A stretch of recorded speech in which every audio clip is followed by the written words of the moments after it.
You know, I'm here walking to the bus stop. Oh, look at this little cutie. Look at this little cutie. You're so cute. Thank you for your love and your cuteness. I'm walking to the bus stop and I made some IG stories, but I realized I haven't made a walk and talk in a minute for my YouTube subscribers, which I so love and appreciate.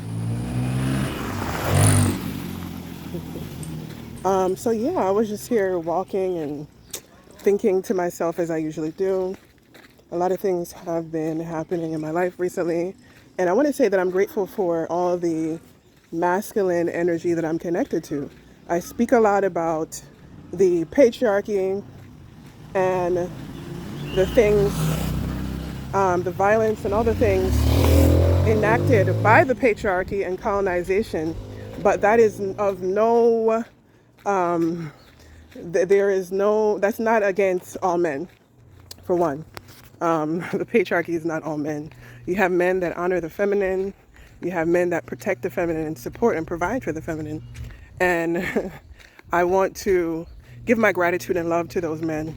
You know, last year, 2020, October 2023 to about March 2024, I lived in Ecuador and I was in a relationship. That was my last relationship I was in. And it was such a beautiful and powerful love portal. Ecuador in itself, where I lived, was such a beautiful heart portal for me. And so much healing and transformation happened. Like, I'm a person that loves to be in love because I'm a seven of hearts. So maybe in this video I'll drop what a seven of heart is, the description, and then I'll drop the link so that you can also look up your own card. So I'm a seven of hearts. So one of my grand purpose here is to embody love and to show others how to do the same. So when I'm in love, it activates and even opens my heart center even more. It's really a beautiful thing.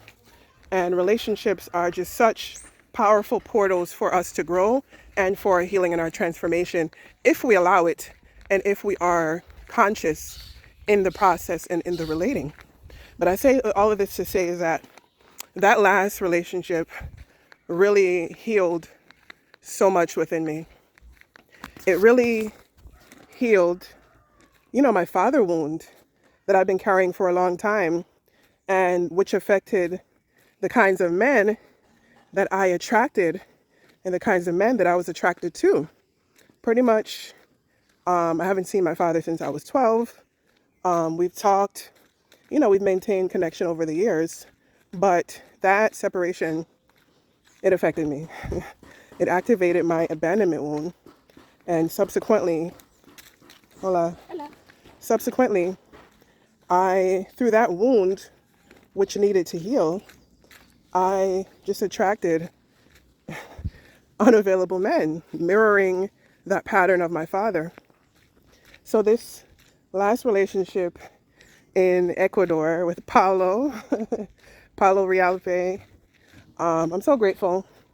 We are still friends and we still keep in touch to this day because the love didn't die.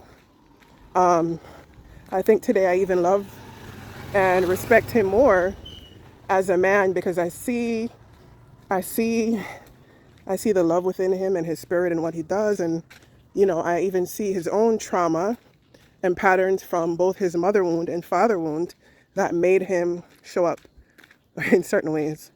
He definitely had a avoidant attachment style. So those are all things that you can look up, attachment styles. But that really helped me to heal my father wound and, made me stop getting with unavailable men and to be able to see that pattern of the type of relationships and people that you attract and to be able to see those patterns within yourself and consciously choose to do something different is a very powerful thing. So since that relationship, I have been working more, consciously with healing my relationships with the masculine energy. And one way I've done that is to, obviously work on myself, but stop looking outside of myself, primarily relationships, to make me happy or be my source of happiness and love. I've learned to cultivate that within myself.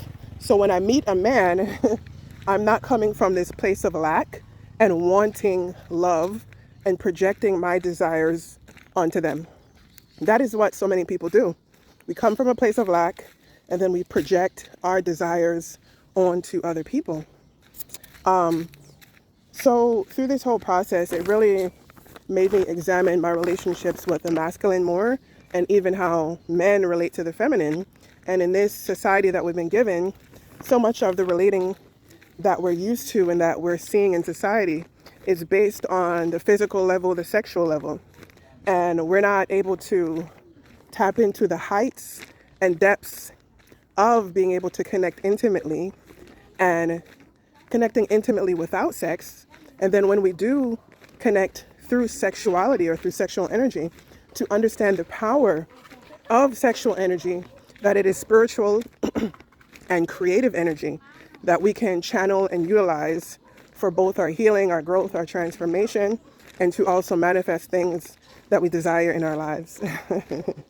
And I've been going through like different periods or different lengths of time of celibacy in my life. I've been primarily single, for the last 7 years. I've had,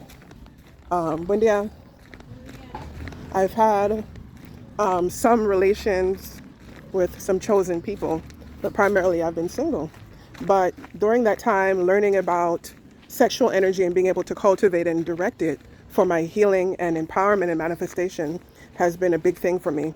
And even now that I'm tapping in and opening up to source on more levels, I feel this influx of spiritual creative energy, which is also sexual energy. So yeah, spiritual energy is sexual energy. So with that awareness, we need to know that sometimes when we feel that sexual energy, we can transmute it and focus that energy on creating and tapping in on deeper levels. And sometimes when we feel that sexual energy with someone, it is not necessarily for us to engage in sexual activity, but actually for us as an opportunity to use that spiritual sexual energy in co-creation with that person. So a lot of beautiful friendships that could have been were ruined because we didn't give it a time to develop, and because we purely interacted from the lower chakras: sex, survival, money, lack. So recently I've been feeling a lot of sexual energy, and I'm around men that have been pouring into me and nourishing me, like this really beautiful masculine energy, which I'm so grateful for. To come into alignment and balance with that has been so powerful. All right, now I'm on the main road, so it's a lot louder. Cars zooming by. So I'll have to talk to y'all about this again, because I'm at the bus now. But maybe I'll continue this conversation a little later. I'm waiting for my client to meet me here at the bus stop, because she's here for 30 days and to work with me deeper for more healing and ceremony and nature connection. But for the last, I want to say almost the last year, I've been able to connect. Oh, it's loud. So for like the last year, I've been able to connect with more men, and purely friendships without sex or the intention for sex. And it's been so healing and empowering to come into right relationship with the masculine energy and not just relate sexually. So I want to invite you to look up Tantra and research all the things that I talked about in this video and mentioned. It could have significant healing powers for your life, whether you're male or female, to reorient your relationship with the feminine or with the masculine, transforming it from one of a sexual nature or one from purely a sexual nature to one of relating, sacred relating, where we can be, relate as brothers and sisters. And that's what we really need on the planet now for our healing and transformation. Everyone needs to take it easy for a while, button your pants up, and relate from the heart, and not just from the sexual centers. So peace and love, y'all.